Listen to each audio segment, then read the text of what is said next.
C'est une adresse pour initiés, le long de la voie ferrée, avec vue sur le château de Bennac, chez Souletti. Jean-Pierre Souletti n'est pas un ancien cheminot, il vendait du bois autrefois depuis cette gare. Et si aujourd'hui les trains ne s'y arrêtent plus, ce sont les copains qui ne manquent pas de faire une halte. Avec plaisir. L'occupation favorite de Jean-Pierre est de composer de belles tablées avec de bons produits. C'est une soupe de fèves. Soupe de fèves avec de la graisse de canard, un peu de pommes de terre et un peu de grès. Un peu de grès, c'est un pétassou, on appelle ça dans le Lot. C'est un morceau de peau de canard qu'on laisse moisir et que l'on met dans la soupe qui donne un goût particulier. Voilà. Si tous les gens qu'il a invités, conviés à ces tables, lui rendaient un seul euro, il serait milliardaire.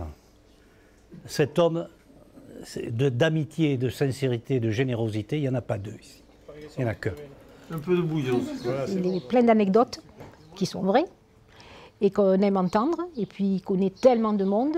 Et puis il a tellement de choses à dire sur les uns, sur les autres. Et on ne s'ennuie pas avec lui. Voilà. Autour de la table, on trouve ici un viticulteur, un maçon, un agriculteur, un musicien et même un ancien champion du monde de rallye. On m'a invité à sa table et j'avoue que depuis ce jour-là, depuis le repas dans cette gare, que je n'oublierai pas, je crois. À chaque fois, c'est la convivialité, à chaque fois, c'est les copains, à chaque fois, c'est les cons, surtout pas les cons.